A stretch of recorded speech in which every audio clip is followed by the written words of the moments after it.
سبحان اللہ سبحان اللہ سبحان اللہ. سب کہہ دیں سبحان اللہ، پوری آواز ہے کہہ دیں سبحان اللہ. سامعین محترم، حضور سید الافاضل کے اس گلشن کا پھول الحمدللہ مائک پہ آیا ہے نا، یقین کریں اس کی مہک پوری دنیا میں پھیل رہی ہے. اللہ پاک انہیں نظر بس سے محفوظ رکھے اور یہ گھرانہ ہمیشہ ہمارے سر پہ قائم و دائم رہے. الحمدللہ اصل ایمان جو ہے وہ محبت رسول صلی اللہ علیہ وآلہ وسلم ہے کہ نور جس دل میں نہ ہو وہ دل شیدا کیا ہے.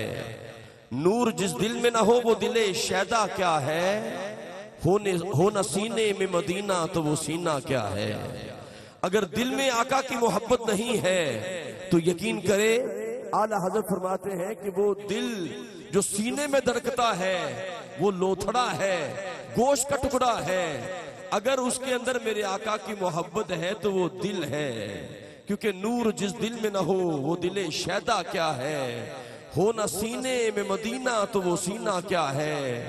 اور در دل مسلم مقام مصطفیٰ است، آبروئے مازنا میں مصطفیٰ است. میرے آقا کا فرمان ہے لا یؤمن احدکم حتی اکون احب الی من والدہ وولدہ والناس اجمعین. فرمایا تم میں کوئی شخص مومن نہیں ہو سکتا جب تک اپنے والدین سے بڑھ کر، اپنی اولاد سے بڑھ کر، پوری کائنات سے بڑھ کر مجھ محمد سے محبت نہ کرے. میں خطاب کے لیے دعوت دے رہا ہوں انتہائی مکرم محترم خطیب اعظم داتا دربار جناب حضرت علامہ مولانا مفتی محمد رمضان سیالوی صاحب قبلہ تشریف لائیں اور اپنے نورانی ملفوظات سے ہمارے قلوب کو معطر فرمائیں.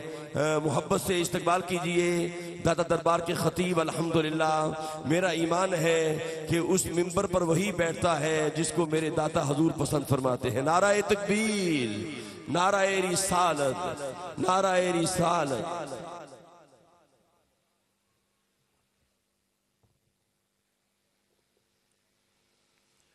نحمده ونصلي ونسلم على أشرف الأنبياء والمرسلين وعلى آله وأصحابه وأزواجه وأهل بيته وأولياء أمته وعلماء ملته ومن تبعهم بإحسان إلى يوم الدين. أما بعد فأعوذ بالله من الشيطان الرجيم. بسم الله الرحمن الرحيم.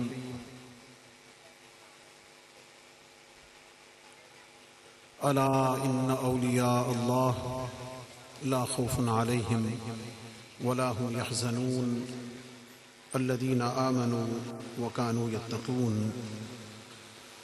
وقال تعالى في مقام آخر إن الذين آمنوا وعملوا الصالحات سيجعل لهم الرحمن ودا.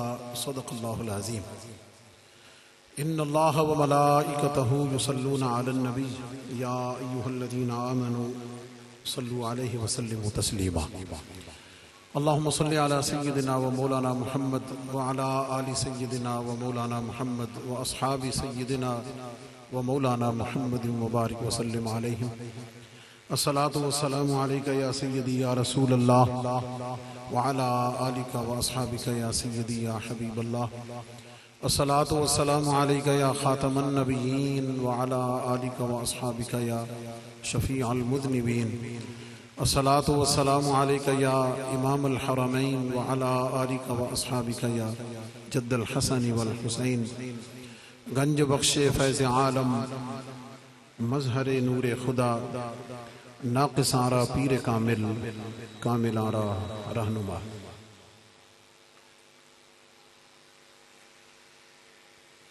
بہار جان فضا تم ہو، نسیم گل ستا تم ہو. بہار جان فضا تم ہو، نسیم گل ستا تم ہو. بہار باغ رضوان تم سے ہے، زیب جنان خدا کی سلطنت کا دو جہاں میں کون دولا ہے؟ خدا کی سلطنت کا دو جہاں میں کون دولا ہے؟ تم ہی تم ہو، تم ہی تم ہو، یہاں تم ہو وہاں تم ہو۔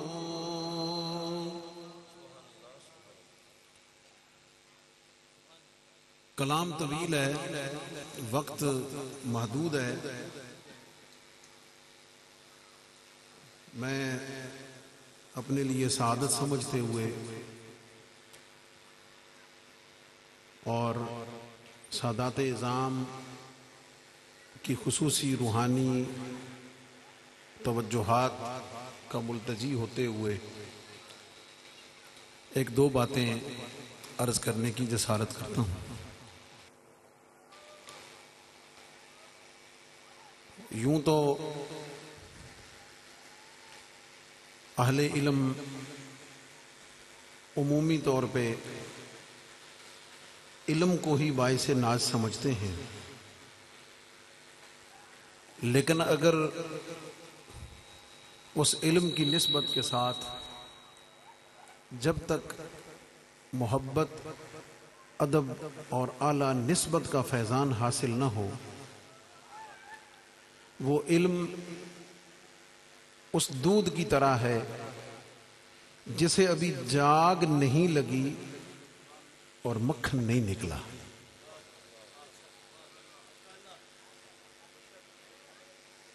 ہم جس درگاہ اور بارگاہ میں حاضر ہیں، میں جب بھی قدم بوسی کے لیے حاضر ہوتا ہوں تو حضرت فخر الاماثل سید الافاضل العارف الکامل پیر سید محمد فاضل شاہ بخاری رحمۃ اللہ تعالی علیہ، ان کی دور اندیشی اور فیضان نظر سے عجب برکت حاصل کرتا ہوں کہ آپ نے اپنے والد گرامی کا اسم گرامی جب درگاہ شریف پر لکھا تو سید ہونا ہی کافی تھا، بخاری ہونا ہی کافی تھا، لیکن بالاہتمام حافظ مفتی پیر لکھ کر جہاں نسبتوں کا مان بڑھایا ہے، وہاں اہل علم اور علم والوں کو بھی خوب دستشفتگی اور کرم نوازی فرمائی۔ اور ابھی آپ نے حضرت صاحبزادہ والا شان کے خوبصورت الفاظ و ادا سماعت کیے ہیں۔ ہم خطیب لوگ بڑے کم امپریس ہوتے ہیں کسی سے، مروتاً داد دے دیں تو ایک الگ بات ہے، لیکن یہ ان کی حوصلہ افزائی کے لیے اور مبنی بر حقیقت عرض کر رہا ہوں کہ ہمیشہ پنجاب یونیورسٹی میں جانا ہو یا کسی اور مجلس میں، اور اب تو ماشاءاللہ چینل پہ بھی بیٹھ کے ناظرین اور سامعین کو خوب معزوز فرماتے ہیں، اور اس ادب کی، علمی ادب کی اور الفاظ کے چناؤ، خوبصورت استعمال اور خوبصورت انداز میں پہنچانے کی وہ خاص ادا اور ملکہ دیکھنے کو ملتی ہے، جسے میں نے ایک دفعہ عرس پاک میں ہی کہا تھا کہ ابھی تو کلی ہے، پھول کھلے گا تو خوشبو کا عالم کیا ہوگا۔ اور پھر اس آستانہ پاک پر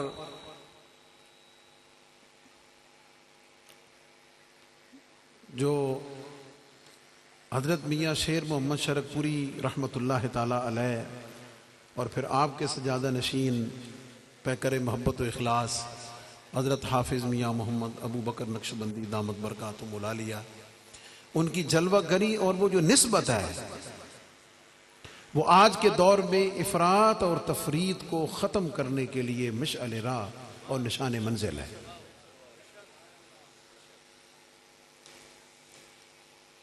اللہ رب العزت کا یہ قانون اور نظام ہے کہ وہ قیمتی چیزوں کو پردوں میں رکھتا ہے،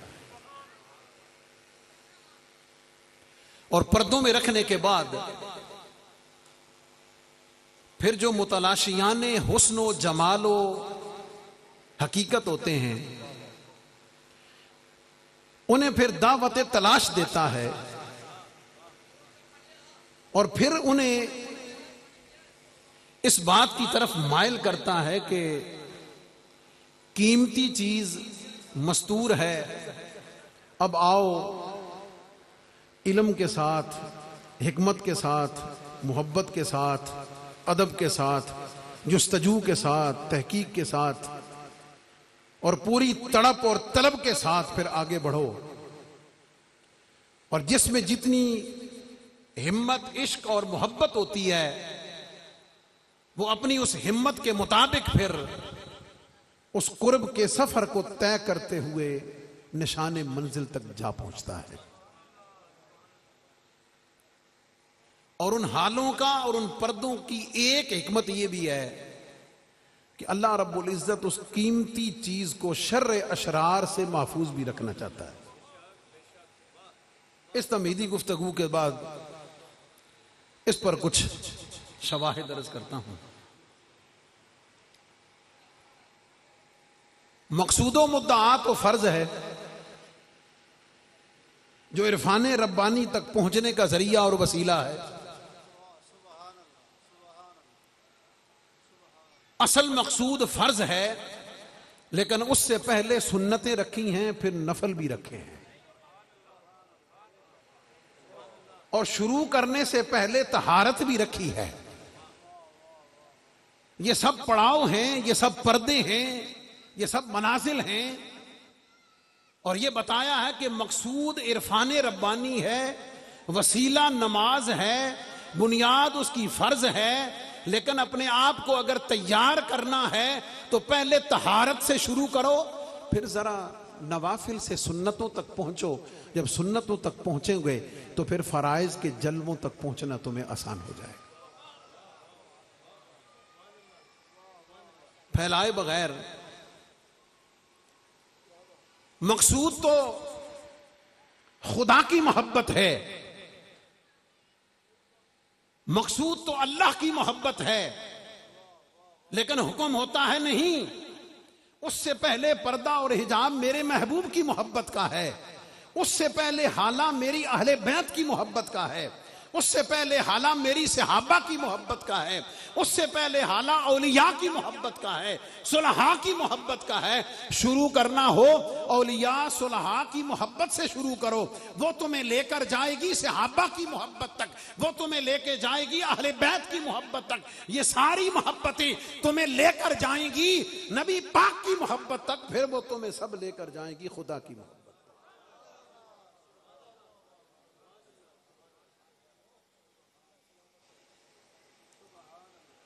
اور پھر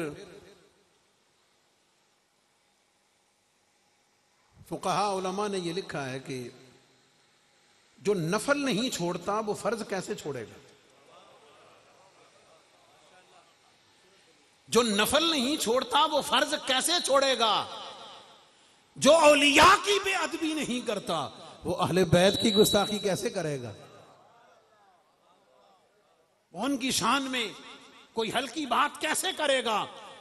جسے سکھایا ہی اولیاء کی محبت کا ادب جائے، وہ خود سوچتا ہے کہ 1400 سال بعد اگر غلاموں کی بارگاہ کے آداب یہ ہیں تو یہ سلسلہ جیسے جیسے اوپر جائے گا اسی طرح ادب کے تقاضے بڑھتے چلے جائیں گے، اور جتنا قرب آگے پاتا چلا جائے گا تو اتنا ہی سراپا ادب بنتا چلا جائے گا۔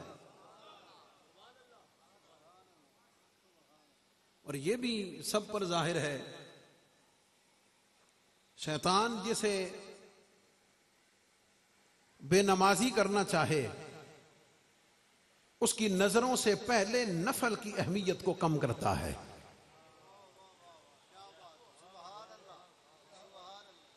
جب نفلوں کی اہمیت کم ہو جاتی ہے پھر اگلا وار سنتوں پہ ہوتا ہے. کہتا کہ سنت تو سنت ہی ہے نا، پڑھیں تو ثواب ہوگا، نہ پڑھیں تو گناہ تو کوئی نہیں نا. پھر اس کے بعد جب نوافل کے بعد سنن کی اہمیت کم ہوئی تو فرضوں پہ ہاتھ صاف کرنا شیطان کے لیے آسان ہو گیا. اہل علم، اہل محبت، اہل عشق موجود ہیں اور ہم سب کے سرپرست جناب سید شفیق حسین بخاری صاحب سب پہ واضح اور بات سنیے. جب نوافل کی اہمیت کم ہوتی ہے تو سنن کی کم ہوتی ہے، پھر فرائض کی بھی کم ہو کے فرائض بھی ہاتھ سے نکل جاتے ہیں. ہم خوش نصیب ہیں کہ اللہ نے ہمیں اولیاء کی محبت عطا کی ہے، اولیاء کی سنگت عطا کی ہے.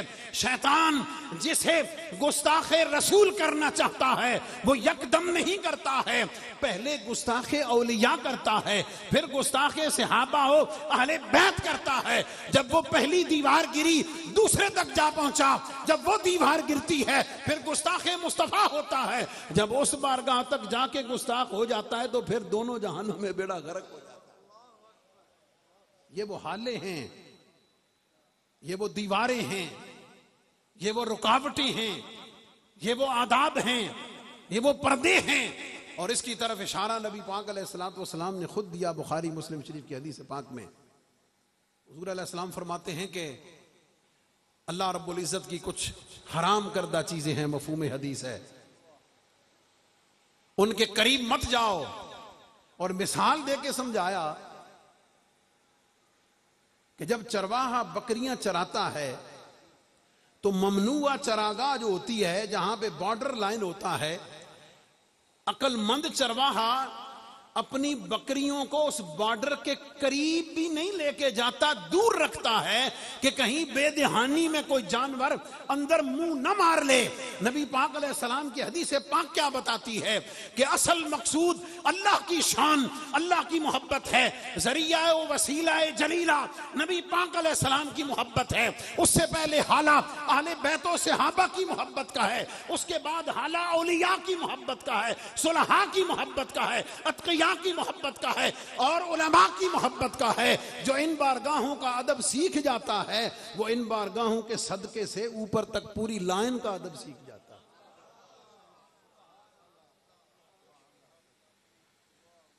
اور پھر نبی پاک صلی اللہ علیہ وسلم نے اس پوری تربیت اور اس پورے سرکل اور سسٹم کے ذریعے ایک بات یہ بھی سمجھا دی ہے کہ جن حوالوں کا حالہ ہے مجھ تک پہنچنے کا حوالہ بھی وہی ہستیاں ہیں. میرے گرد جن حوالوں کا حالہ ہے مجھ تک پہنچنے کا حوالہ بھی وہی ہیں. اگر حقیقت میں حقیقی رسائی مطلوب ہے تو پھر اس کا طریقہ یہی ہے کہ جو طریقہ قرآن و سنت اولیاء صلحاء نے فرمایا ہے کہ پہلے ان پاک لوگوں سے محبت کو قائم کرو، ان پاک لوگوں سے نسبت کو قائم کرو. تمہارا کام ان کی نسبت اور ان کی غلامی کے طوق کو گلے میں ڈالنا ہے. اب آگے کام ان کا ہے، یہ تمہیں بارگاہ صحابہ و اہل بیت تک بھی بازیاب کریں گے. پھر ان کا کام خود ہے وہ مصطفیٰ کی بارگاہ میں تمہیں خود ہی بازیاب کریں. اور جب وہاں بازیاب ہو جاؤ گے تو پھر وہاں جب پہنچو گے تو پھر محبت اور عشق کا نظارہ ہی الگ ہے. ہم اگر اس کے اوپر غور کریں، خدا فرماتا ہے جاؤ مصطفیٰ کی طرف، مصطفیٰ کریم بلاتے ہیں آؤ خدا کی طرف. یہ دونوں طرف عجب نظارہ ہے. نبی پاک صلی اللہ علیہ وسلم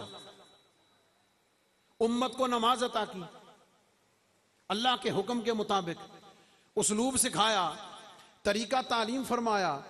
نماز ذریعہ اور وسیلہ اللہ رب العزت کی معرفت کا اور محبت کا. آغاز ہوا اللہ اکبر سے، اللہ کی تکبیر کے ساتھ، اس کے بعد ثنا پڑھی گئی، تمام الفاظ میں اللہ کی تقدیس و تحمید و تحلیل موجود. سبحانک اللہم و بحمدک و تبارک اسمک و تعالی جدک و لا الہ غیرک. استعاذہ، تسمیہ، سورۃ الفاتحہ، الحمدللہ رب العالمین، حمد و ثنا کا ترانہ، الرحمن الرحیم، مالک یوم الدین، استغاثہ و دعا، نقش قدم و نقش پا اہل بیت صحابہ و اولیاء. یہ سارا ذکر کرنے کے بعد قیام کے بعد رکوع میں جاتا ہے. تسبیح و تحلیل اللہ کی ہے. سبحان ربی العظیم کا ترانہ اللہ رب العزت کے لیے ہے. سمع اللہ لمن حمدہ میں نوید نمازی کے لیے ہے. ربنا لک الحمد میں اللہ کی تحمید کا ترانہ ہے. بندہ سراپا عجز بن کر، سراپا نیاز بن کر اللہ کی بارگاہ میں سر بسجود ہوتا ہے. سب کچھ اللہ کی بارگاہ میں جبین نیاز کو جھکا دیتا ہے. وہاں پہنچ کر ترانہ سرمدی اللہ کی حمد کا ہے. سبحان ربی الاعلیٰ، سبحان ربی الاعلیٰ، سبحان ربی الاعلیٰ. 2 رکعتوں کا تکرار ہے. تحمید و تقدیس و تحلیل و تحمید کا تکرار ہے. رکوع بھی ہے، سجدہ بھی ہے. 2 سجدوں کے بعد التحیات ہے. جب التحیات میں پہنچا ہے، التحیات للہ والصلوات والطیبات، ایک ایک لفظ کے ساتھ، ایک ایک رکن کے ساتھ، ایک ایک ادا کے ساتھ، ایک ایک عمل کے ساتھ اللہ رب العزت کے حریم قدس میں جا رہا ہے. اللہ کے قرب کی منازل کو طے کر رہا ہے. کبھی اللہ کی حمد کرتا ہے، کبھی رکوع کرتا ہے، کبھی قیام کرتا ہے، کبھی سجدہ کرتا ہے، کبھی بیٹھتا ہے. ہر ادا میں، ہر کام میں اس کا سفر اللہ رب العزت کی بارگاہ کی طرف بڑھ رہا ہے. اور ایک منزل و ایک مقام آتا ہے جہاں پہ آ کے وہ سب کچھ نچھاور بارگاہ خدا کر دیتا ہے. مولا التحیات للہ والصلوات والطیبات، مولا کریم میری بدنی عبادتیں، میری مالی عبادتیں، میرا سب کچھ تیرے لیے ہے. سب کچھ جب نچھاور کرتا ہے، رب فرماتا ٹھہر جا. حکم ہوتا ہے سٹاپ.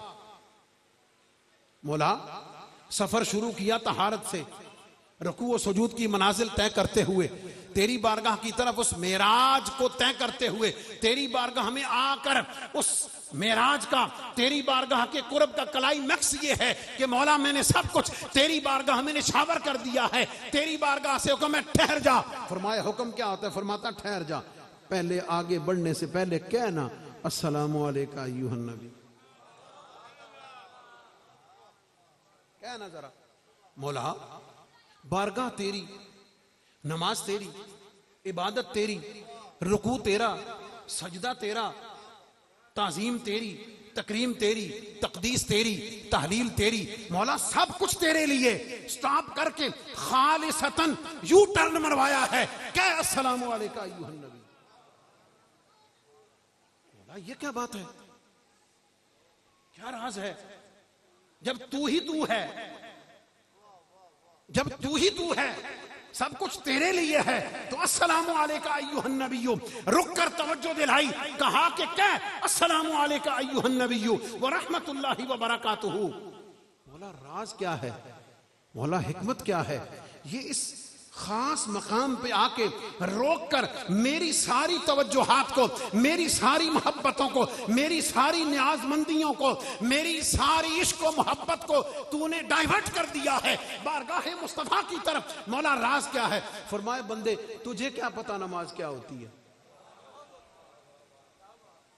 تجھے کیا پتا کہ میری تحمید کیا ہے؟